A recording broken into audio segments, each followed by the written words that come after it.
This is a Violet Jester Media podcast.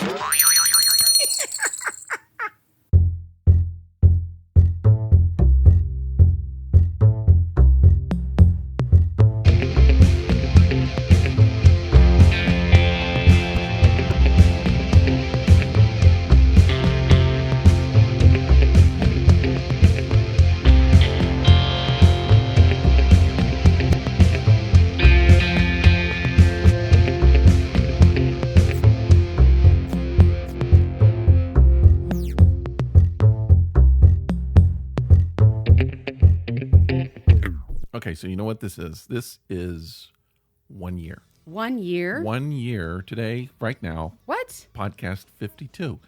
52, 1 year That's 52 weeks, folks. of this epic disaster. 52. Can you believe we did this in 1 year? I kind of can. Okay. I think when we started it, I certainly intended on it, but I wasn't sure that we would actually do it. I for a still have year. doubts that we're going to be doing this. Well, tomorrow. now I feel, there have certainly been, and especially like this past week, I didn't know if I could even get another one because I've been so stressed. I was like, can we skip 1 week? Let's just skip it. Just skip it. And not just the podcast, the entire week. I Can just we wanna just skip skip that it. week? But for the most, like now, I feel like I would do this podcast for another 5 years. Sure. I mean, I don't know. I don't, even though I guess I do care about listeners, I care about the audience. I don't pay quite as much attention, and that was a weird quite as much attention. That should be a actual alphabet. Quite as much. I don't know what that is.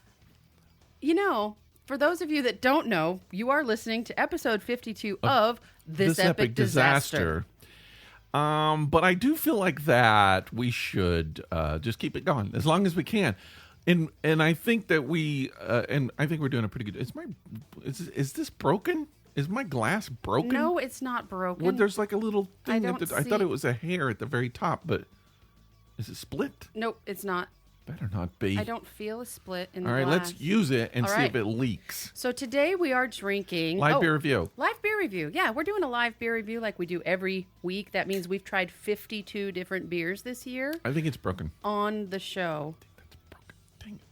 All right. Yeah. So we're going to try... This is number 52. Now, last week we did, and I don't know why I keep talking about this beer. Last week Because we you're did. obsessed. We did Office Party, By... Abita Brewing, Mm-hmm. and I liked it so much, I went out and bought another 6-pack, which I Mm-hmm. consumed. And this week, I decided to go get another 6-pack. Another six-pack. It don't exist. It's not there anymore. I was so disappointed I couldn't find it. Where did Because you know go? it's seasonal. It's a Yes. seasonal beer. Yes, it is. So I guess they're just like, all right, it's getting too close. We're not going to make any more. So now I'm on a quest to find another 6. So I got to go get another 6-pack somewhere tomorrow. There are 2 big liquor stores by my work, so I will go check them out for you at lunch. Well, get some for yourself. It's so tasty. It is really good. But today we are not having Office Party. We're going a little off Holiday. season. We're going off season here. I bought this a while back, and we haven't gotten around to reviewing it yet. But I'm really kind of in the mood for it today, because we've been doing just so you know, full disclosure, I've already had 2 beer bourbon porters today. What did you have? I had Dragon's Milk. Oh, good. Actually, that's a stout, and yeah, I had 2 of those. Our number 5 beer from a couple weeks ago, which I can't remember the name of it. It was also, the Bourbon Barrel Quad, which I also had one of. I had one yesterday of that. That's Yeah. still good. They're so good. Still my favorite. I've been taking them to people at work because Like Christmas present. Merry Christmas. Here they you just go. get to work and there's a beer on their desk. Yeah. Yes. Okay, but Today, we are trying something that might be a little better suited for summertime, which is fine. really, It is a fig sour. bring us some figgy sours. I See mean, that? there you it's go. Christmas. It works. I'm telling you. Okay. Just so hang outside of someone's house and sing that song. this is called sycophants. I think that's how you say it. Yeah. Okay. What is a sycophant? That's someone who likes. Is it? It's someone who likes to fight. Someone who likes war. It's someone. Why am I thinking that? Vocabulary is not my strong point. What's the graphic there? A sycophant. What? I know It that just word. looks like plants to me. No, I know. You're going to make me look this up. Anyways, the beer is by Orpheus Brewing. We've had a few of their beers on our show before, and I do tend to like most of them. Uh-huh. This One of, like on our other podcast, it was like the second or third beer we reviewed. So let me read the can. Okay. It says the name of our fall offering. So this is a fall beer. It is fig is kind of There fallish. you go. Okay. So the name of our fall offering is ancient Greek for one who shows the fig. That's what. Wait, does that mean Okay. one who moves the fig leaf? I don't know. I don't know but what that's that means. kind of weird. One who shows the fig. Hey, yeah. have you seen my fig? Look at my fig. Brewed with copious amounts of figs and dark candy syrup. Oh, I'm not going to like it. Sycophants balances a refreshing tartness with a gentle, earthy sweetness. Now, this is 7.5% alcohol, so Not it's bad. higher than most sours. Sure, but not so high that we're going to be going. Blah, blah, blah, blah, Well, by the end I of the won't. show. I won't. I do that anyway. Funny story, Uh-huh. and then we'll taste our beer real quick. Orpheus Brewing has their brewery is here in Atlanta. Yes. Matter of fact, Orpheus is real popular here. So, a friend of mine, her husband turned 50 just a few days ago. Nice. Yeah. So, and they've been starting this thing the last few months. They've been going to a brewery a weekend, check out a different brewery every weekend because we have several here. Right. And so she set it up to where they went to Orpheus Brewing with another couple that they're friends with. Now, every time they go to a brewery, her husband will like snap a photo and send a picture of the beer he's drinking to his brother in Seattle. And sometimes his brother will do the same thing. He'll snap a picture of the beer he's having out there on the West Coast and send it to Rob and say, hey, this is really good. You should try this if you can get a hold of it, that kind of thing. So she set this all up. Her and her husband are at Orpheus Brewing trying some beers, and he gets a text from his brother. And it's a picture of an Orpheus of an Orpheus can. Yes. And Rob's like, wow, he's drinking an Orpheus in Seattle? How did he get an Orpheus in Seattle? And Lauren's like, oh, that's really weird. And then all of a sudden from the back, here comes his brother, who she flew out from Seattle. Yeah, along with 4 of his friends from where he went to school in Augusta. Surprise. So I thought she pulled it off nicely from what I hear. Matter of fact, she got video of his face. It was pretty good. So I'm inspired that people still like to do stuff like that for their loved ones. Awesome. Yeah, so that happened at Orpheus, and they were in on it, and it was fun. And now we are going to try their fig sour. Basically, it's a suck up. It's a someone suck who up. is a suck up. So maybe that's what showing the fig means. I guess. Maybe that was an old Greek saying. Yeah. Like we could say brown nose. So sycophant. Because Brown I nose know or I know I have read that word in novels Me before. too, I me know too. I have heard it said. I guess I never really knew the actual meaning of it, and this is a learning podcast. Yeah. So now we know. We know. Okay, let's try it. Try this sycophanty thing. It sure smells good. Does it? Yeah, it smells Oh. really good, and it's a beautiful color. Look It's at that. very figgy. It's almost purpley. If you take the middle of a fig Newton, that's what it looks like. Okay, yes, brownish purple. So, Okay. Oh, what do you think? did you get it? There's like 5 seconds after you drink it, it changes taste. There's an aftertaste, that's Yeah. for sure. Something that I'm not really used to. And it's actually fitting that I told that story about a friend of mine who just turned 50 at Orpheus Brewing, and now we're drinking Orpheus's fig offering because one of his favorite things, he has a fig plant in his backyard. Whoa, cool. Isn't that weird? Okay, I anyway. used to have, no, I think I can't remember if it was a fig plant or a date plant, but it attracted skunks Really? and possums Interesting. that used to love to eat it. I believe it's a fig. I think it was a fig plant. Yeah. Well, anyways, All he kinds brought of me some. varmints get in there and eat stuff. He lets me have some of his figs sometimes, and they're really good. All right. Okay. How's your holiday season going so far? So far so good. I'll be honest with you. I am buying just a few gifts for just a few people. Yes. And I've already bought them all. Wow. And that is unheard of for me. I am on my way somewhere to celebrate Christmas, stopping at the store to buy things. That's normal. That might be the case with me. I'm trying to think. I don't think I've bought everything for you yet. I got a couple things, and then next show, Yeah. next week, maybe will be our annual holiday gift giving thing.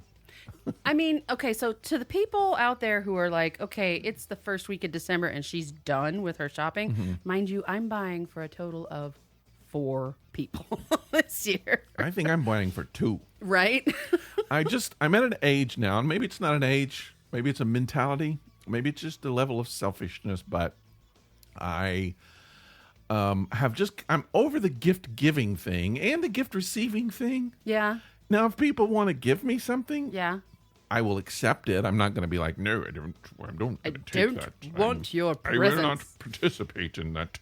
But I don't count on it. I don't particularly. You don't expect it. I don't expect it. I won't say I don't want it, because that's not fair for the people who give it and going, I don't want what you're giving me. Right. I would prefer not to concentrate on that part of the holiday season. And see, I really, really prefer not to concentrate on that part of it.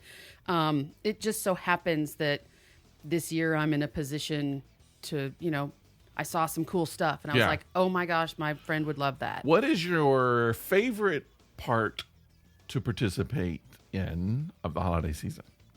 Well, the holidays that I specifically celebrate, because I don't celebrate all of the holidays that are happening in this time of year, because there's like 26 of them. And to be honest with you, I don't know what all of them are. I celebrate Christmas, and prior to that, I celebrate Thanksgiving. And in both situations, I would say my favorite part, really my favorite part of any holiday is a gathering of people. Yeah. Small gathering of people. I'm not a huge fan of crowds, but I like, getting together with Intimate friends. gatherings. Yeah, getting together with friends, celebrating, good food, good drink, good conversation, things you can do all year long, but people just get so busy. Yeah. And it's almost as if the holidays forces you to actually get together and do it. And once you're there, you tend to have a good time. And if you don't, you get the fuck out. I can't hardly do more than one couple. Yeah.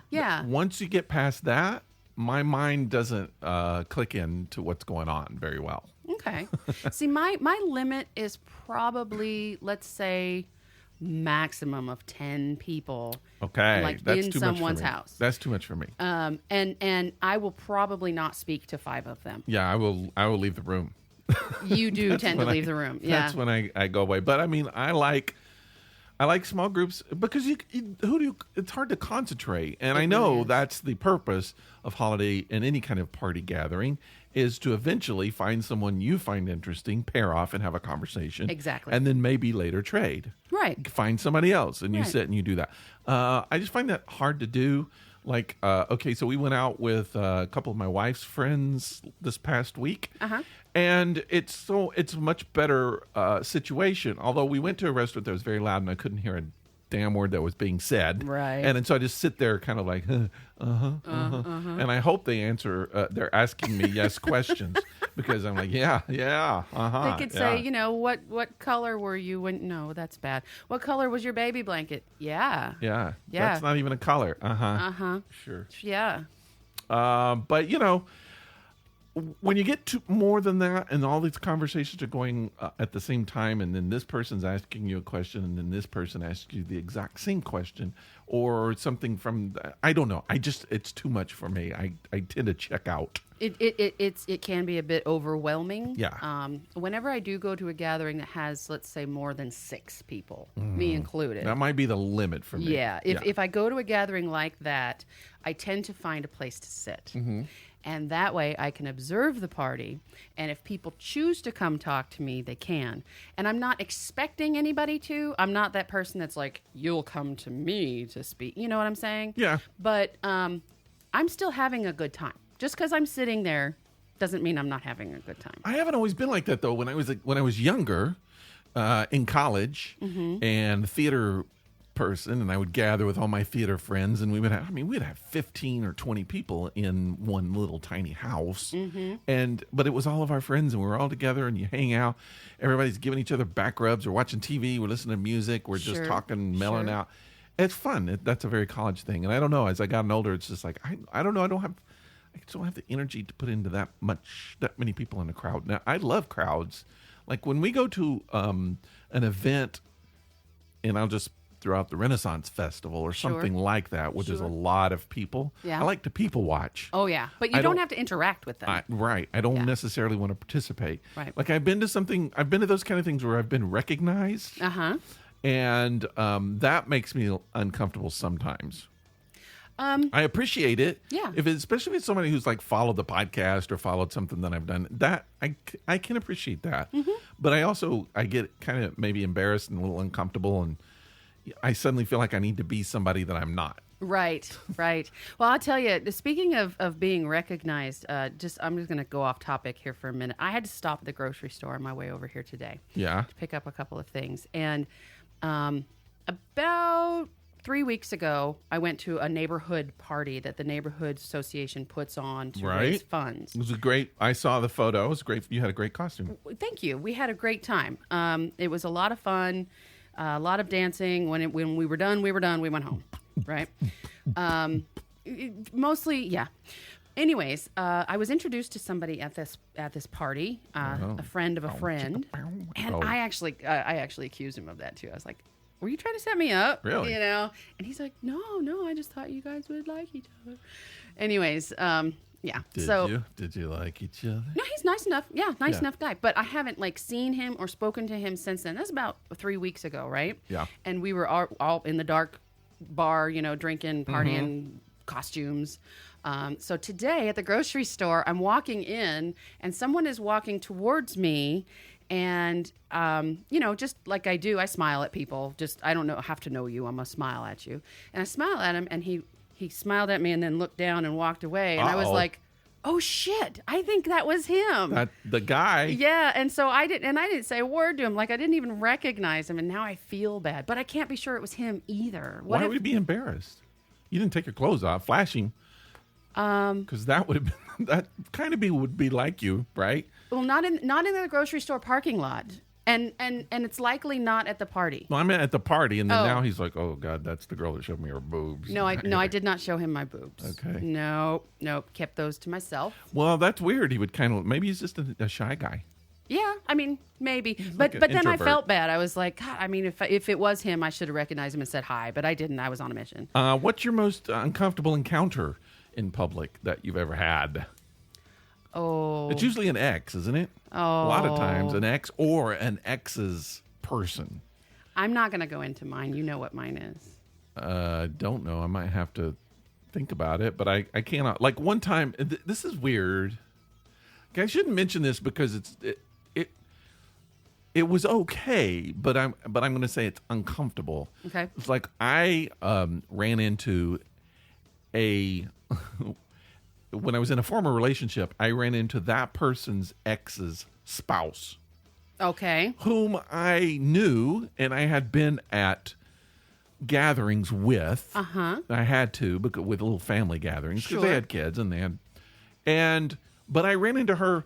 It was just her and me, so we had nothing in common. Oh, no. Except her spouse and me used to be with the same woman. Right. Not at the same time, and so what do you say? And so you can't ignore the person. No. Because then you're rude. Right. And then you have to make some kind of talk with this person you know nothing about, and you really don't have a connection. It's like, so how's it going there?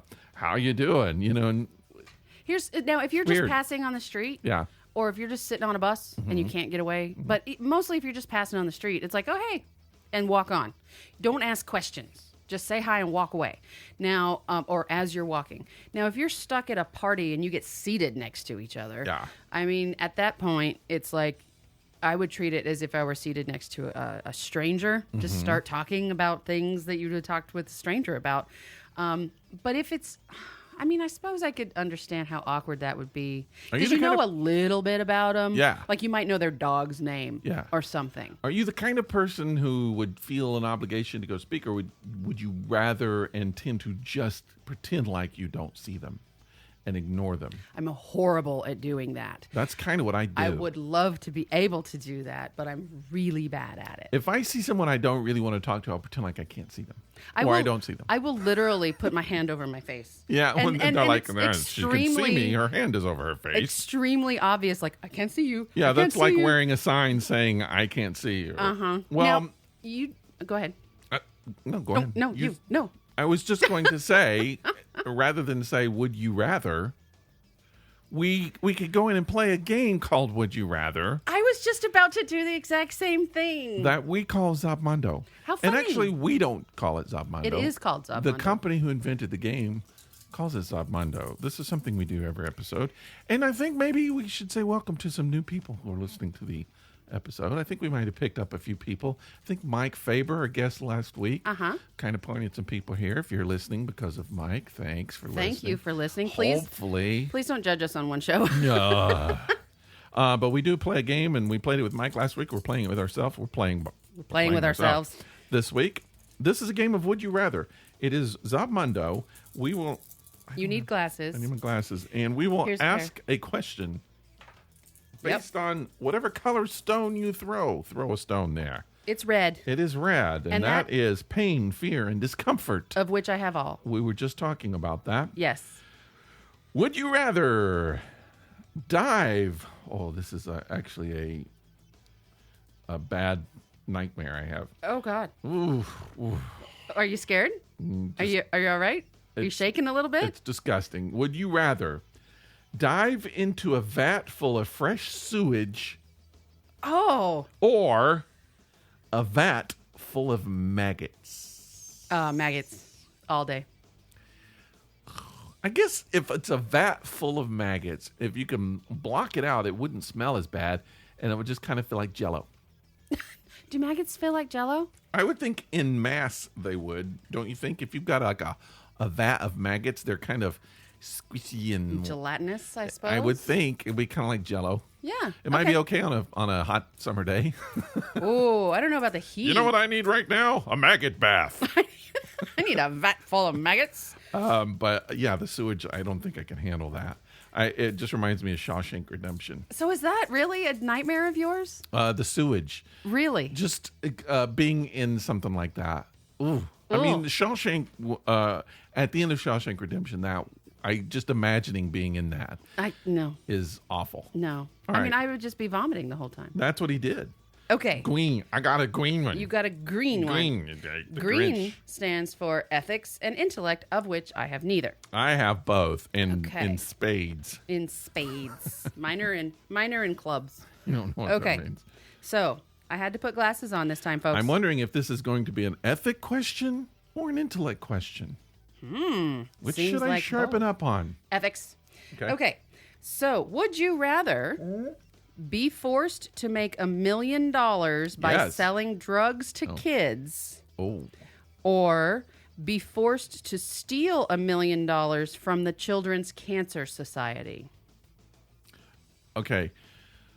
So I'm being forced. Yes. So I don't have any responsibility in this. Yeah, So it but doesn't you really have matter to what make I the choose. choice. You're either going to sell drugs for $1 million to I'm gonna kids, steal. or you're going to steal from American Yeah, Cancer I'm Society. going to steal. I'm stealing, and I'll tell you why. Okay, First of all, I'm being forced. So I don't have to feel that bad about it. this is true. Why someone's forcing me to steal from the cancer? I don't know. But if I steal $1 million from I feel like the Children's Cancer Society probably has a lot more than $1 million. So it's definitely going to hurt them. But then they could keep fundraising and they can raise that back. If you're selling drugs to kids, you're doing some damage that could be long lasting and might even kill them. Right, And I mean, right. so I feel like between the two, the second one would be the way to go. I agree with you. I think I would absolutely steal from the Cancer Society. Yeah. Not because I would enjoy it, No. but because Well, I might still enjoy it. I don't know. in all likelihood, Mm-hmm. their money is insured at the bank. Yeah, they'll get it back. I mean, it's not like, And once again, you're being forced, so you can kind of shun responsibility for it. If I somebody like says, "Why to did you shun do that?" You go, "I was forced. I was forced. Can't help it." And now that I have it, I'm forced to keep it. That's right. Okay. All right. So that's Zobmundo. We play that once, sometimes twice. Sometimes 1,000 times. Speaking of 1,000 times, guess what? You know what I do this week? What? And you probably know this about me. I watch a lot of the Hallmark. Oh, God, I know you Movie do. I know you channel. do. As soon as the movies start, every time I come over here, you're on the fucking Hallmark Channel. I don't know why I do it. It's one of those things because I don't like them that much. I know. But every once in a while, there's one that's kind of fun. But they're so predictable and formulaic, which is the exact same concept. Yes. But it's interesting because I don't know, just the fact that they are predictable. And we did this a couple years ago. We made our own little meme, which I was thinking about resurrecting it for this podcast. I think you should. But so there's certain things that every movie has, or all the movies have. And so you just kind of divide them up. Each movie will have a certain, for instance, and I noticed this on one I was watching last night. An old man with a white beard named Nick Yes. He Always. appears in the movie somewhere. At some point. A lot of times it's just someone from the town. It's not Santa.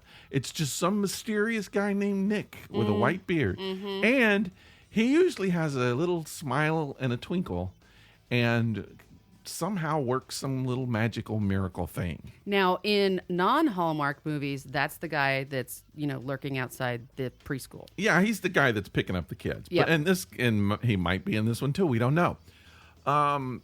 So there's these tropes that happen through this entire, and it's kind of fun to watch the movie to try to figure out what it's going to be, because it's a lot of times there's almost always a dude who is trying to buy the town or buy the main business in the town to shut it down and turn it into some not fun thing. Exactly.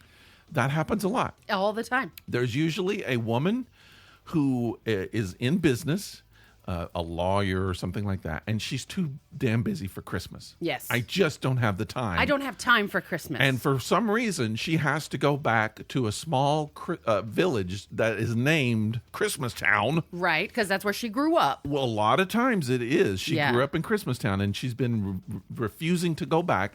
And now she has to for some reason. I'll tell you what the reason is, because she's the lawyer who's going to stop this guy from buying up this company. Sometimes that because happens. her father is making her do it. Often, it is a woman just going. She'll stop at a bed and breakfast, and there's a handyman. Ooh. Oh, Mr. Handyman carrying the stack of wood, that's how porn start. and he's got a nice chin. I always say that the first guy with a really good chin is the one that the woman is going to end up with. Right. It almost always happens. It's the chin. It's the chin. It's always the chin. So this dude, and he's the town handyman. He works for the bed and breakfast. He's been doing it for a while. Sometimes the bed and breakfast is run by his uncle, his grandparents, whatever. He's helping him out. Right. And then in the story, you find out he's really an attorney. He's a big city attorney. He couldn't stand the corporate world, so he decided to retire into the small town And help out his and uncle. be a handyman. And usually, his skills as an attorney come into play. He has to defend something, Sure. and he does. Sure. Yeah, Yeah. and he builds an exact replica of the town out of candy Popsicle canes. sticks It's or something something. like that. Just because in his spare time when he should be, having a beer and eating pizza and watching Yeah. the game, he's crafting with popsicle sticks. And here's what happens: is like they're out talking. He's talking to the girl, and they haven't really even said they like each other, but you can tell they do. Right. And he's like, "Come here, I want to show you something." And she's like, "Okay." And so they walk off. And they go into the bar, and he flips on the lights, and boom, there it is. There's the scale model. And she's like, "Is this what you've been doing with your spare time?" He's like, "Oh, it's just a little hobby." Just a hobby. And then there's little sparkly things and all this great thing. And somebody probably switches a switch, and then things start dancing and moving and all that kind of stuff. And it's magical. Or- and then wait a minute. Oh, there's more. They're standing under the mistletoe. Of course they are. Oh my God. Oh, of course they are. You have to. It's a law. And then they start to kiss, and Yep. someone walks in the room, and they can't finish kissing. Oh. Last night they did that like 3 times in the same movie. Is that just the most ridiculous thing ever? Yeah. I give a shit who just walked in the room. If I'm about to kiss somebody I want to kiss, I'm Well, kissing here, them. okay, I understand. Let's say, and this is what happened. So last night, I'm watching it. They start to kiss. Someone walks in the door. Whoop, they divide. They, well, hey, how are you? Yeah. And then they talk, and then the person leaves, and they lean in to kiss again. Oh, someone else walks in. Of course. And then they go, and then they finish, and then that's it. They never and they kiss. pretend it never happened. If you are about to kiss somebody, you're gonna damn well finish that kiss at some point. Agreed. You're gonna talk about it the next day, the next time you see the person. They act like it never happened. My favorite Hallmark Christmas movies are the ones that use the old "You've Got Mail" scenario where they Yes. hate each other, Right. For whatever reason, not personally because they don't know each other personally, Mm-hmm. but they hate each other over some business or family decision that was made back when their grandparents were babies, some shit like that. But it's a family feud, and they have to get together in Christmastown, Yes. of course, in order to fight out something. And then they discover that actually he's not that bad a guy. He's just doing what his father wanted him to do. And in reality, she's not a ball buster like everybody said she Yeah. is. And let's get married and have babies. That's just how it goes. Well, there's one that I saw. I don't know if it was from last year or this year. It's a couple. They're trying to rent a car. Mm-hmm. This happens every day. They're trying to rent a car to go across country, I guess. There's only one car. Oh my God. One Yep. car There's only one. is available. Mm-hmm. And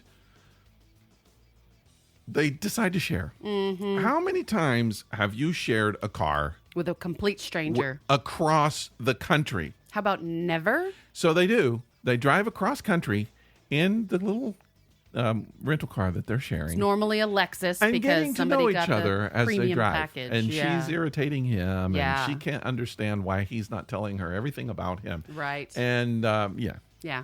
So you went with the beginning of the Harry Met Sally scenario. that's kind of that one. Yes. Yeah. And what's really weird is there are a lot of those where while you're watching it, you just go, wait a minute, this is the plot to a different movie or something. They stole it. Yep. Completely stolen. And they don't care. They don't care just because they'll do make it again next year. Yeah. Oh, and you had mentioned something to me which I honestly believe, and I've thought about it since, and is very true. In these Hallmark movies, it's all the same actors. I know. It's all the same actors, but in this movie, dude's married to her. Yeah. And in the other movie, that's his sister. Yeah. And then in the third movie, he's married to her again, but she was just his sister. And then, she's married to his best friend in that movie. Oh, Yeah, and then the it's best just- friend is someone else in the other movie. Yeah, Right. it's weird how that happens. all And, the- and it's confusing because if you don't know the beginning of the movie, if you just happen to start watching right in the middle, and you're just like, wait a minute, that's the guy from the other. Wait, oh, why is he kissing her? Why are they That's her waking up brother. in bed together? Yeah. That's just awkward. This is not Game of Thrones. Yeah, Hallmark Village is fun. It's full of all kinds of fun stuff. I kind of like to find this Christmas town. Well, I don't know why I like to watch them. They're so dumb. They're so dumb. They're just ridiculous. Ridiculously dumb. And people make money on them. Yeah, I mean, there a lot of times these are actors who probably aren't getting a lot of offers in the acting world right now. Some of Okay. them are semi-retired. Some of them maybe are kind of have backed off of full-time acting or whatever, but they still want something to do. Sure. Kind of like soap operas. And I Yeah. believe I've seen a lot of soap operas, and there's just one guy. He usually plays evil guys. I've seen him as an evil character in like 3 of these movies, but I've seen him as a nice guy in like 1. So he's been in like 4 or 5 movies. Mm-hmm. He just keeps popping back up as different characters. I'll tell you, about 15 years ago, maybe 10, 15 years ago, my favorite thing to do with the Hallmark Christmas movies was to see which hot 80s mom was going to be starring in it. Because she's not on that hot 80s sitcom. She's not that 80s sitcom mom anymore, but she's still kind of attractive. But All she right. can't be leading lady anymore because Hollywood won't have it. Okay. So they pull her into a Hallmark movie and she gets to be hot again. Gonna say a name. Say it. Barbara Niven. Barbara Niven. I was watching one of the Hallmark movies last night, and Uh-huh. just the cutest she could be. But not old, mom. She's a mom. Right. Maybe a grandmom. In the Right. movie, she looked but still looks good. I'm going to say a name. And I had to look her up because I was like, did? why is she? I mean, she's middle aged. I'm older than me. I mean, middle aged. I guess older than me, but still looks. I mean, she looks good. She's in good shape. So I was like, who is this woman? And I looked her up. Barbara Niven. She used to be married to David Niven, who was like 1,000 years old. Uh-huh. And I don't know. But anyway, check her. The one I always looked for. Yeah. Meredith Baxter Birney. She hasn't been in any in a while. Now, I told you it was 10, 15 years ago. I was Yeah. looking for the old, hot Yeah. 80s sitcom mom. Because nowadays, she'd be old, hot sitcom grandma. Yeah, I used to have a crush on her when I was little. Young kid. Yeah. Yeah. I always liked her. And she was great as the mom on the Keatons. So what kills me here is that you have all of these. You have I guess it's a tradition when you get around the holiday season. You have specific movies you like to watch, holiday type movies. I definitely do. And you have several of them. I have several myself. Sure. But you waste all your time with the Hallmark Channel on, and then you get to like almost Christmas, and you have to pack all the rest of them in. Okay, so let me just tell you, we start watching the Hallmark Channel even before Thanksgiving. Okay. And I wouldn't even hardly say we watch it. It's kind of like the ID channel where you just leave it on. Okay. Yeah. And some of them I see like 20 times in a row. Sure. But yeah, I fit them in. I fit the other stuff in. Okay. And will. There are other shows, other movies I'll be watching. All right. So you want to hear some useless information about Christmas? Only if it's useful. No, it's useless. Oh, I tend to like my information useful. Useful? Useful. All right. Let's go with some useless information about Christmas. This Okay. won't take long, folks. Pay attention. All right. So, fixing the date of Christmas was first proposed by the Council of Nicaea in... Isn't that Nicaea? No, it's not. It's Nicaea. Oh. In BCE 325, when one of those present is believed to have been Saint Nicholas himself. But the earliest record of a celebration... No host. I don't think there were any hosts there. Oh, no. But the earliest recorded record of a celebration on December 25th was in BCE 354. According to the 16th century mystic Godfridus, when Christmas falls on a Thursday, winter shall be good, and he that falleth in his bed shall soon recover. I guess if you get drunk at the Christmas party... And fall on your bed. Don't fall in my bed. That's a small bed. And you might squash the cat. Okay, so... In 1647, the English Parliament abolished the celebration of Christmas. What? Yeah, 1647. Scrooge. The English Parliament abolished the celebration of Christmas. Eating mince pies and plum puddings was also made illegal. That's weird. It's very weird. From the English? Yes. A little uptight English. Not all of them. Unbuckle your pants and Some of them enjoy were. the world. The earliest known Christmas card was produced in 1842 and is preserved in the British Museum. Except it was banned for 1 year. 200 years earlier. Yeah. Okay. In 1913, a New York couple were arrested and fined $15 for kissing in the street on Christmas Day. Bastards. No kissing in the street. On Don't Christmas Day. do it. Only on Christmas. You can do it, New Year's, have at it. Screw all you want. Okay. Jingle Bells was composed by James Pierpont in 1857. Not as a Christmas song, but for Thanksgiving. Its original title was One Horse Open Sleigh. Interesting. Yeah. So there's a little bit of useless information. Here's some good ones. Around $1.9 million a year is staked on snow falling in Britain on Christmas Day.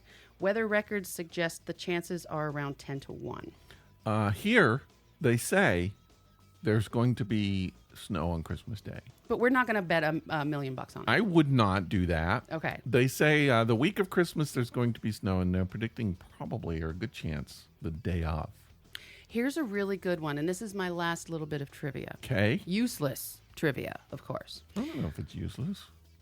Now, Gotta this find is... a way to use it. I want people who go out and get a real Christmas tree for their house to pay particular attention to what I'm about to say. I used to do that. The average Christmas tree has about 30,000 bugs and insects on it, according to Mr. Arne somebody, a Norwegian scientist. Microscopic examination of Christmas trees revealed midges, fleas, lice, parasitic wasps, spiders, and beetles. You know what bagworms are? I'm familiar. We used to have bagworms on ours. I didn't realize those were actually bugs for a long, long, long time. Really? I You just thought they were just tree bags? I just thought they were little things hanging from trees, like a pine cone in a way, because they look sort of like a pine cone, just hanging there. And I didn't realize there was an actual worm in those things, like a little sleeping bag. A creature. It's a creature? Yeah. No, a creature and a critter. They'll move on your tree. They'll move. I mean, you could leave them on there, but you wouldn't wouldn't want to. I mean, No one wants a bagworm Christmas. Hallmark, a bagworm Christmas. yes. The part that got me was the lice and the fleas and the parasitic wasps. Lice on a Christmas tree. Yeah. Oh, that's Well, so you cool. have lice on you. Everybody has some form of mite or lice on them. I don't know. That's true. I just had a shower. So did I. You can't wash it all away. You just I think can't. I think I can. You can I know you soak got it in inside. bleach. I know you got it inside. Have you had eggnog? Do you know what eggnog is? I know, do. What is the nog? What does that come from? Is that like another word for like a alcoholic beverage? The nog. Okay. I guess I lied. I don't know what eggnog actually is. I'm trying to think of what the word nog comes from. A nog is like a drink, an eggnog. Perhaps you should have been better Are prepared. you an eggnog fan? I am. Some but people are not. I am, but I can't have, like, I used to, as soon as it came out in the stores, I Yeah. would go and buy it in bulk. Mm-hmm. And I would drink it every morning and every night. And that was my go to at the holiday season. But I can't do that anymore because it comes out in August now. Yeah. And it's out until March. So that's not happening anymore. And again, I'll have one or two eggnogs around the holiday season anymore. It's just too rich. It's too much. It is. It's very rich, and it is too much. But I always like to have it. And I don't like really sweet things, but I tend to like to have it while I'm decorating my tree. So I'll have a nog tree. I'll have a nog decorating tree fest. I like it. Me and the bagworms, we're going to be nogging it up. We're going to drink some nog. Bring us some noggy pudding. Anymore, I just go to the liquor store and buy the eggnog already mixed with alcohol. Yeah, we were talking about that today. I'm not a big fan of alcohol in the nog. I've had it. I can have it. Last year I made some Scotch nog, just not bad. Mm-hmm. I just like it plain. I like my Scotch plain and I like my nog plain. I like my scotch like I like my women. I like my nog like I like my women. 18 years or older. Cold and plain. I don't know what that means. I'm not going to tell your wife you said that. I don't know. All right. What else you got going on? Well, I was thinking today because I have something going on with my eyes, right? Uh-oh. And it's really starting to bother me. It's like my vision is constantly blurry, and it's like coming on quickly and getting worse. So I have to go to see an eye doctor. Yes, for those of you that listen to the podcast a lot, I do have a lot of ailments. I am falling apart. You're It is getting old. true. It is true. It happens when you get old. All your stuff starts falling apart. You got to figure out how to work with it. I needed glasses, I think, when I turned late 30s. Okay. I found out I'm going to have to wear glasses to read things. It's, of all of the things getting older, it's the thing I hate the most. Yeah. So I was thinking about it, and I go to extremes in my brain. I just can't help it. Yeah. So I'm thinking, I'll be blind in a year. Did you get a haircut? No. Go ahead. Thank you for a random. Okay. So I'm thinking, what would happen if I went blind Yeah. in my late 40s as a single person? Don't we all do that? You go to extreme, you get a little pain in your elbow, and you're like, I got elbow cancer. They're gonna have to Oh cut my my whole God. arm off. Yeah. So I was thinking, really? Let's delve into it a little bit. Yeah. Is there a physical ailment, and you don't have to answer this right away, but is there a physical ailment that you believe that if you suffered from it, it might be a reason for you to take your own life? Well, yeah. Okay. What is that ailment? Not being able to breathe without an iron lung. Okay. I mean, there are certain things that I just wouldn't want to do in life, but there are certain things. Okay, and it would be a good. this is one of those things that we should get our listeners to weigh in on, and from two sides. First of all, if you live with a physical ailment, it would be interesting to know what that's like. I mean, we Yes. all live with some sort of physical ailment, but there are some people who might not have operational limbs for whatever reason. Right. Have to constantly get around in a wheelchair. And if you, like my mother-in-law was here for a month, and we had to take her around in a wheelchair, and you really start realizing how much of the world is not equipped to handle I agree. wheelchairs. I agree. And you don't know that until you're having to do it. Right, because you don't think about it. You don't think when you walk into a building, your first thought is not how would somebody who is not able-bodied get into this building. We don't think like that. No, I have a little bit of hearing loss, and at times in certain levels and things, it's pretty inconvenient, Yes. and it's more pronounced. And I know that I've heard people say something that I have suspected was geared toward me, but I wasn't sure. And I couldn't hear it. I just let it go. And then the people come up and they kind of like are irritated That you didn't answer. that you didn't answer. Or Like if you go to a store and they're just like, "Can I help you?" And I don't know if they're talking to me or somebody else, so I just won't listen. And then they'll come up and they're like irritated, like, Can "Sir, I help you?" Sir, can I?" Yeah. Or something like that. Or Yeah. I've actually gone in places that are like, "Sir, can I help? Sir, what if I couldn't hear?" Yeah. It's rude. It's rude. It's like I'm not asking them to talk to me, but I just think what are the things if you have hearing loss or no hearing? Maybe you didn't lose your hearing, you just don't have it. What are the challenges of a daily life without that? Because I don't know. There's a lot of just cues in life that are done through audio. Sure. You know? Sure. But for me, I'm a visual artist. I've never thought that I could make. I don't know what I would do. It would change my entire life if I lost my vision. I could get by with losing my hearing. I certainly wouldn't want to. But from the standpoint of making art, I could live better losing my hearing than I could my sight. Okay. But let's say you did lose your sight. There are a lot of different mediums out there that you could continue to create in. Well, I thought about that, and I would. I mean, podcasting and other Sculpting. things. Sure. Music. But especially with me losing my hearing, that would, I'd be inches away from Helen Keller.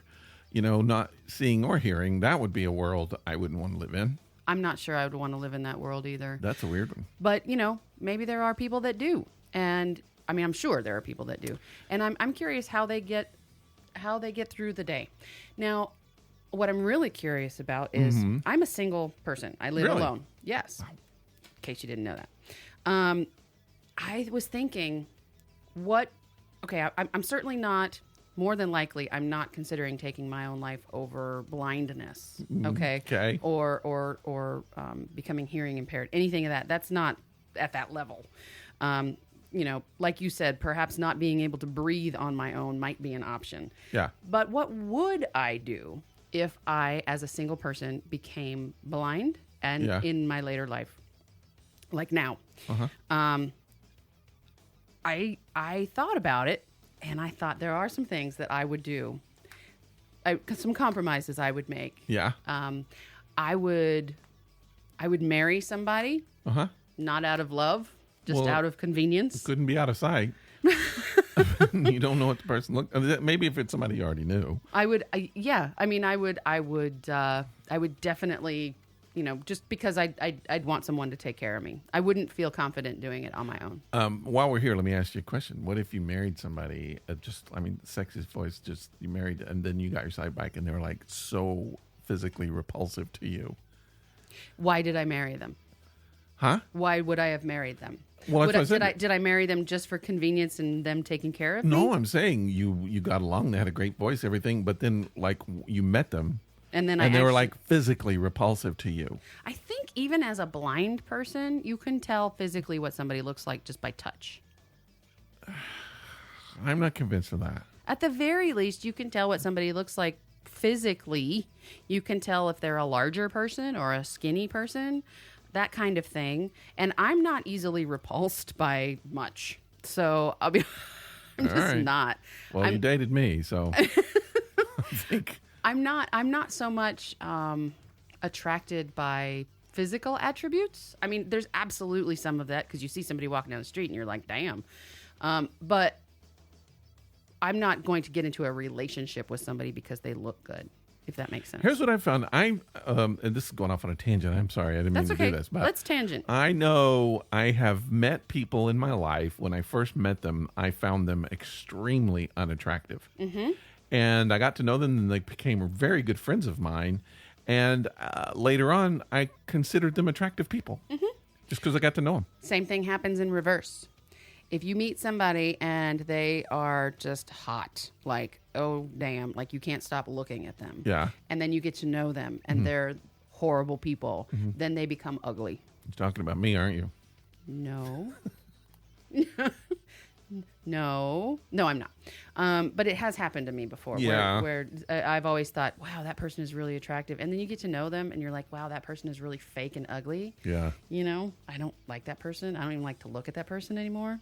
It's not even about, I mean, in some cases you're like, as long as they didn't talk, it'd be fine. Yeah. Just look there, just sit there and look pretty. But Anyway, back to your story. You would marry. Sorry, yes. You would marry out of convenience. I would. Absolutely. Well, you could do that now, you know. Why? I mean, don't I'm- need to be taken care of. Well, I'm just saying you could. Why not do it now? If you're going to do it then, and you can do it then, why can't you do it now? Because I need somebody to take care of me in my. Get a freaking nurse. Don't get married. Just get a nurse. A hot I have nurse. to pay a nurse. Oh, you pay your spouses too. You do. You pay. Look, I'm trying to be frugal here. All right. Well, first of all, you should move somewhere where there's no stairs, and not that you. If you have no, I mean, I'm not saying that someone with no sight couldn't live somewhere where there's no stairs. I'm saying it'd be I'm not easier. saying that either. It'd be easier. I'm in no way saying that somebody who has lost their vision cannot function and live perfectly healthy, long lives without, doing it on their own. I'm not saying that can't be done. No. So please don't think that. What I'm saying is, for me personally, I'm a wuss. So I would probably want somebody to take care of me. I have read fascinating stories about Ray Charles, how he had his house laid out, how he got around in his house, and then going to the studios and things. I mean, he knew where everything was. Mm-hmm. I guess it's just a world you don't know anything about if you rely on sight. Right. And if you don't have it, it's nothing. It's no big deal. So let me ask you this. Let's go ahead and take this the direction I wanted to go. Mm-hmm. Let's say you found out, next week that you have stage 4 terminal prostate cancer. Okay. Okay. I mean, let's hope that doesn't happen, but let's just find out. Why did you tell me now before Christmas? Really? They could have waited till after Christmas, but they tell you have 6 months to live. Okay. So you can either do all of this horrible chemo radiation treatment that's going to have you just in pain and feeling nasty for the next 6 months, and then you might get an additional 6 months, or you can just continue to live your life and just be happy with the next 6 months. Well, I don't know enough about cancer. I don't know what the final days of cancer are like. Is it like filled with pain? I guess it depends on the type of cancer, how much despair is involved. I would not go through all of the chemo and everything for an additional 6 months. I might for an additional 6 years, but not for an additional 6 months. It doesn't even make sense to me. It doesn't make sense to me. No. And I don't know that I would even do it for additional. Here's the thing that I try to think about, and this is where we're going to really start going back to our old habits and being very morbid on this podcast. But I've thought about it several times about the fact, I mean, every day that you live, you're closer to dying. Every day you live, you're getting closer to your death, and we put it out of our heads. But when you get middle age and then beyond, and then you're lucky enough to get to 80, and then you're even luckier to get to 90, every second it just seems like you're just closer and closer and closer. And there's just a day, let's just say you're lucky enough to live to 103. Okay. What do you do in your mind? How do you cope with that, knowing that every time you go to bed or every breath you take is even though this is dumb to say, but it could be your last because that could be mine too. But logistically, statistically, it is true. No, you're not going to live that much. People my age have lived double this amount of time before. Right. Not when you're 103. Yeah. So, yeah. I don't know what those feelings are like, but I've thought about it. It's got to be the same way if you have a terminal disease, if you have a terminal thing where you've been given a certain amount. And there have been people who've said, where the doctors have said you have 6 months to live, and they've lived another 6 years, and healthy. Yes. That could happen. It's easy to give up, I suppose, but they're just, I don't know. There comes a time when I kind of like the idea that the Buddhist monks do where they mentally play out their death. I feel like that's a good exercise to sometimes just sit and imagine yourself dying and imagine what it's going to be like when you're dead and imagine the process and because it will happen one day. You can't stop it. Oh, and by the way, Merry Christmas, everyone. Merry Christmas. So I do that on the daily. I don't know about you. No, but as I get older, I just think, what's it going to be like? I used to, but I don't now. I don't believe really, at least from a logical standpoint, I don't believe there's an afterlife. There's certainly the potential or possibility outside of something that I don't know. It doesn't make sense that there would be, but then there's some weird thing to me that says that why are we wasting our time doing all of this if there's no reason for it to happen or if nothing's going to happen? So maybe, I don't know. I just don't know. Yeah, we don't need to get into that. No, but I just feel like, at least where I am, I just believe when the end comes and you shut your eyes, that's it. It's lights out. It's like when you go to sleep at night, you're unconscious. You don't know it. When I had surgery last year and they put the gas on me, and in 2 seconds I was gone. I was out. That's death, except I woke up, and in death you don't. So I feel like that's probably what it was. That used to be the scariest thought in the world to me, and now it's not at all. It's not. No. It's not that big of a deal. It doesn't frighten me. Dying does not scare me. Knowing you're going to die in a particular amount of time. Having to cope with that'd be difficult. That'd be difficult. It wouldn't necessarily be frightening, but it would certainly be trying. Yeah. Yeah. I think so. Okay, so we have reached the morbid part of our podcast. In case you hadn't noticed, I know you didn't mean for it to take that turn. I didn't really, but I do feel like, to answer your question, I don't really know. I think I could live, even though I wouldn't. Just to think that I would never hear some of my favorite music again ever, wouldn't be great. But it's not worth killing yourself over. I think I would give that up before I would give up my sight. And that's why I was saying losing my sight. Like, just getting old and not being able to read is, to me, the worst part of getting old. Because as a visual artist, like, even when I sketch or draw or whatever, it's just hard to see. Yeah. And I don't like that. And even though I can put glasses on, it's just not ever the same. Well, I'll tell you what. After I go to the optometrist, we can have this conversation again. You can tell me. I'll tell you what he's going to say. I want to read a little thing here because it is the holiday season. Oh, back to Christmas. I got examples of 17 people who reveal the worst Christmas presents they've ever received. 17. Oh, I thought you said 70. I was like, okay, I'm going to go. How many days till Christmas? Some. There are We're some just going to say it's 17, even though it's not. All right. I haven't read all these, so I don't know if they're good or bad. Here we go. Someone received a 3-liter bottle of Coke because my grandparents had never seen one before and thought it was a special edition for Christmas. Oh, wow. I mean, Have a Coke. Thanks for the Coke, Grandma. I'll tell you mine in a few minutes. Okay. Which I think we talked about on the old podcast. The other podcast. It's not the old one. My brother was once given a ticket to a comedy show by our mother, who knew he couldn't go to it, but still gave it to him anyway. Why would you do that? I don't know. That seems like one of those things like you can't go to a porn show, so your parents give you the ticket, and they're like, hey, we're cool parents. We gave you a porn ticket. And they're like, yeah, but I couldn't go. Yeah. Well, we still gave it to you. Okay, I don't know where the porn ticket came in, but I'm just saying it's like maybe she didn't want him to see the comedian anyway, but she wanted to get the glory of giving him the ticket. Maybe she didn't like Louis C.K., But she's like, I gave you the ticket to see Louis C.K. And it's like, Mom, you don't like Louis C.K. and you never want me to see him. But I gave you the ticket. Well, yeah, but you knew I couldn't go. Still, I gave you the ticket. You're the worst gift giver ever, Mom. I hate you, Mom. Die. No, sorry. My stepmom once filled my Christmas stockings with tampons, sanitary pads, and deodorant. I was 12. Oh, my God. And opening it in front of my dad was mortifying for both of us. Yeah. The best part, they were all free samples she'd got in the mail. Thanks for the stocking stuffers, step monster. A calculator from my little sister. When we were kids, our parents used to give us some cash and bring us to the local shopping center to buy each other gifts. She thought she saw what I was buying for her. She didn't like it. And then she got me a really cheap, rubbish calculator as payback. Wow. Oh, that's embarrassing. And then she finds out that He bought her like a diamond bracelet or Yeah. something. I got an empty camera box a few years ago because my parents forgot the actual camera at the shop.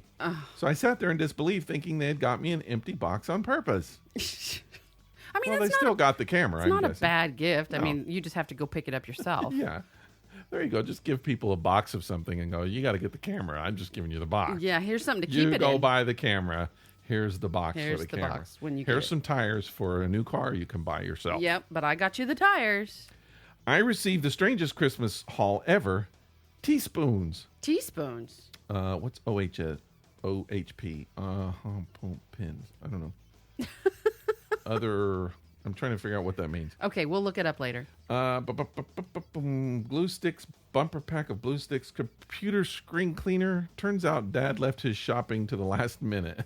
So he had to just buy. went to like Target and grabbed a bunch of stuff off the shelf. All right, I'll tell you a story. Again, I'll tie this in at the very end. Okay. All right. I was about 12 years old. My uncle gave me what looked like a Victorian lady cameo set within glass. Ooh. Don't know whether it was a wall ornament or a paperweight, but now in my 40s, I'm still asking why. Why? John Motson's autobiography from my father-in-law. He meant well. These people are. This is a British thing, so I don't know who John Motson is. Okay. We could just say he's somebody else. Anyway, not a gift I received, but one disastrous Christmas about 15 years ago. My dad bought my mom a DIY book and some Yorkshire pudding tins. Mom thought it was a prank and kept asking for a real present. It did not go well. Oh, so basically he bought her a how-to book and the prop and the tools to do it. Now go work. Yeah. Now go make me some pudding, some figgy pudding. That was the last Christmas I remember Dad and Mom together. Shit, that's like buying me a vacuum cleaner. My dad once got me a small bottle of Malibu. I've never really drank Malibu. That's all he got me. It still hurts. That's coconut rum. An Andre Rieu DVD Once again, not from familiar. my, thankfully now, ex-in-laws. I re-gifted it. Good. Well, That's you what gave do. the same DVD, dummy.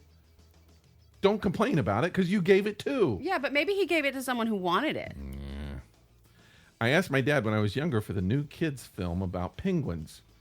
Christmas arrives, and instead of receiving Happy Feet, I was given March of the Penguins.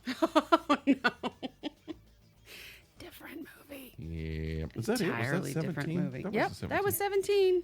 Yay, done. 17. So tell me, I got ripped off. what's the worst gift you ever received? I'm not going to say this is the worst gift, but let me tell you a couple things. All right. This is, and I think I've mentioned this on the old podcast, the other podcast. This is the current podcast. So let's talk about it now. So, two things about my dad. Uh-huh. First of all, my dad was a school teacher, but his hobby was flea marketing. Right. So, and he did it really, really like it was the second profession for him. Mm-hmm. He spent a lot of time on the road. He bought lots and lots of stuff, and he would go to flea markets. Most of the time, the stuff he sold was brand new, Mm-hmm. and it was just his hobby. He loved doing it. Probably got paid more doing that than he did as a school teacher. Probably. But like from the time I was in high school until the time my dad died, that's what he did. Mm-hmm. That's all I remember. So at Christmas time, my dad was kind of, I would say, a little tiny bit of a Scrooge through most of Christmas. And then like the last 2 or 3 days, he would get in the Christmas spirit and realize he didn't buy anything for anybody. And then he would go out into his flea market van and start shopping for himself. Oh, He would start God. picking stuff out. So we would always get all these little weird gifts like a flashlight or all these little things Sure. that he was selling at the flea market. Suddenly we got, and we knew Yeah. what was going on. Of course. Last minute You're stuff. not stupid. But they say it's the thought that counts. But I can just remember this. I'll always remember those. And as dopey as it was then, now it's a great memory, and I'm glad he did it, just for the memory. But I can remember one Christmas, we're all together, and my dad... Remind us how many siblings there are. Well, I have... there are 7... My parents had 7 kids, and then at the time, there were a lot of spouses and a lot of kids from... So you got a full house. Yeah. Of family. So my dad goes around and gives everybody a jar of peanut butter. This was not wrapped. This was like, so the way it would work, everybody would open presents, and then after presents were opened, then it was my dad's turn to go around and give it out. And so he gave everybody. So we're all looking at it like, what the hell? What is there more to this?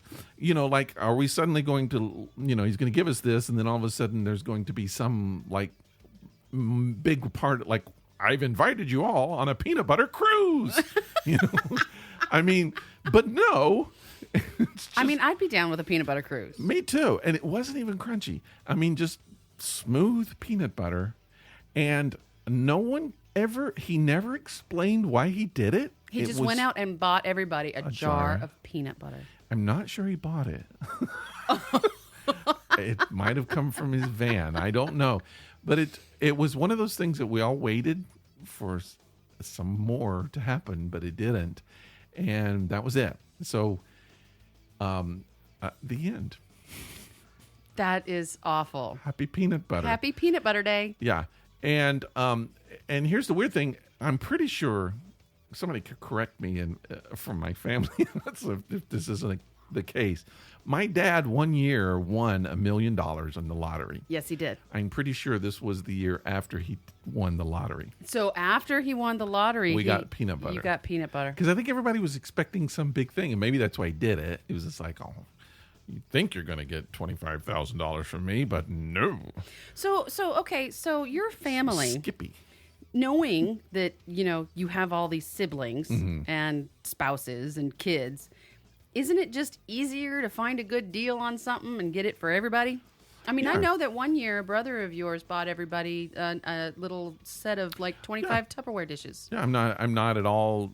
I don't have a problem with it. No, we needed Tupperware dishes. Sure, I'm not. But I wonder if maybe that's what he was doing. He's like, ooh, look, peanut butter $1 off. No.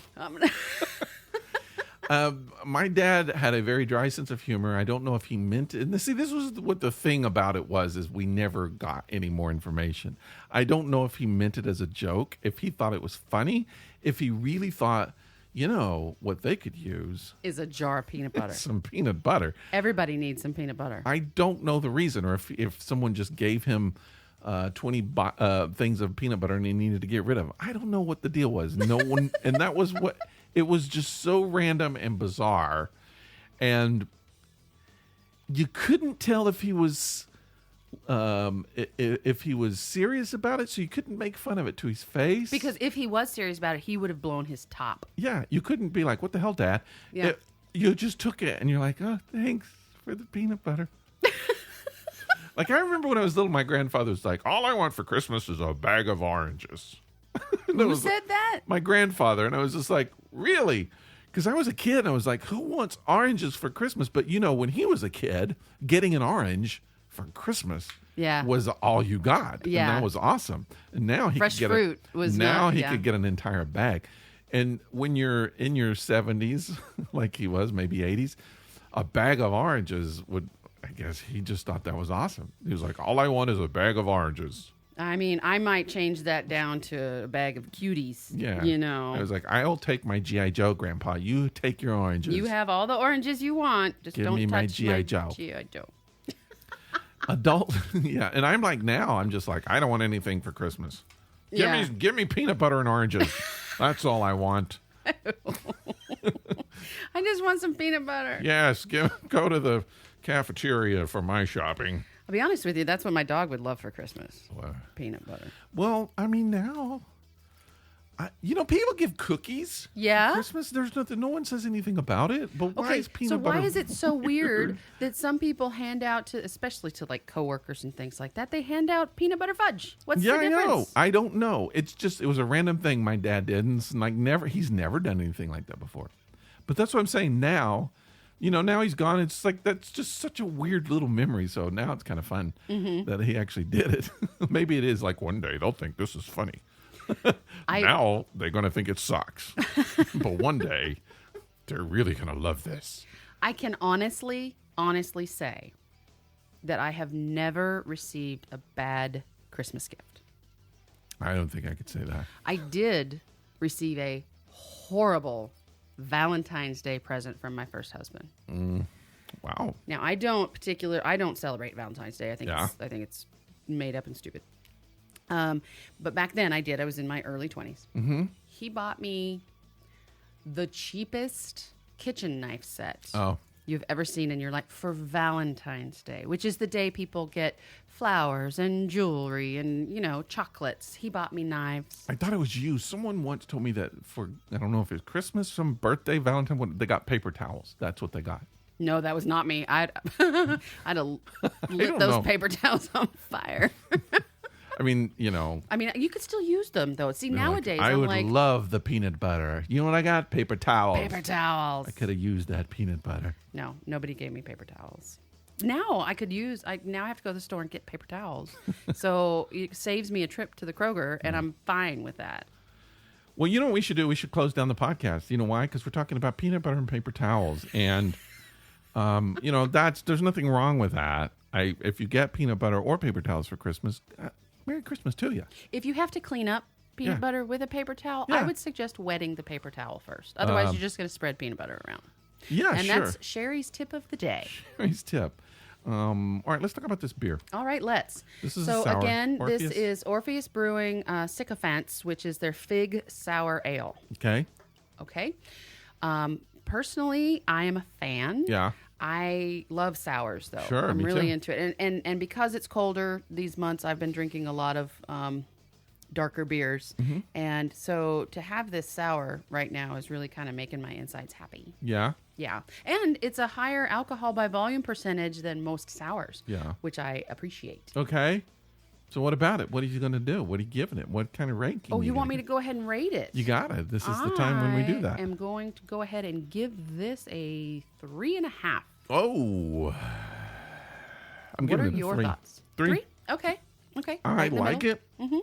It's just like a lot of the other sours I've had. So, but still, sours, I like it. So to you, is it distinctly figgy? It has you remember the aftertaste I was talking about? So you drink it and you're like, oh, this is every other sour. And then like 10 seconds later, it's like, okay, wait a minute, an extra little flavor burst. And that's kind of a little figgy burst of flavor. You like the figgy burst of flavor in your mouth? For Christmas, I love the figgy burst of flavor. That's what I ask Santa for every year. Burst of flavor in my mouth. Figgy burst of flavor. All right, so 3 for me. 3.5 for me. For you. Try some, people. See what you think. Yeah, and again, it's Orpheus Brewing. If you're here in Atlanta, you're more than likely to find it anywhere you can buy beer. Get in touch with us if you want to respond to some of the things we've talked about, and we'd love to hear from you. You could do so by sending us email at thisepicdisaster@gmail.com. You can join us on Facebook page. We have a little group called the Disaster Baiter Group. Mm-hmm.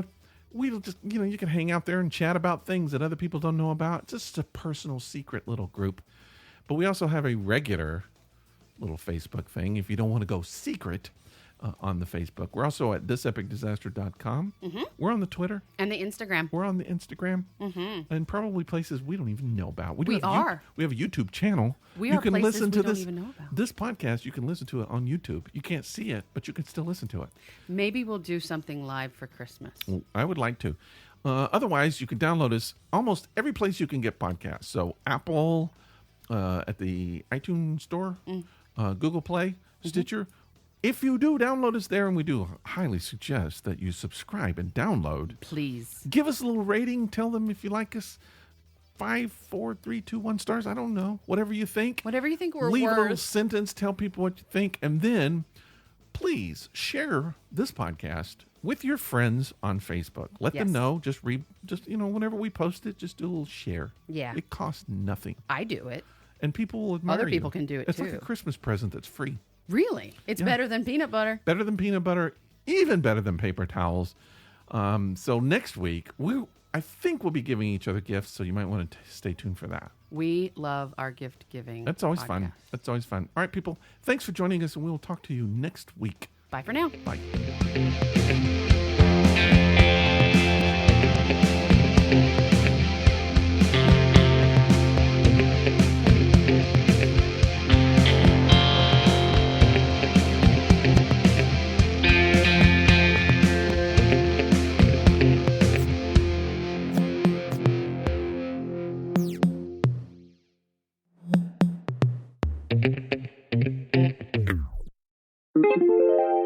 This is a Violet Jester Media podcast.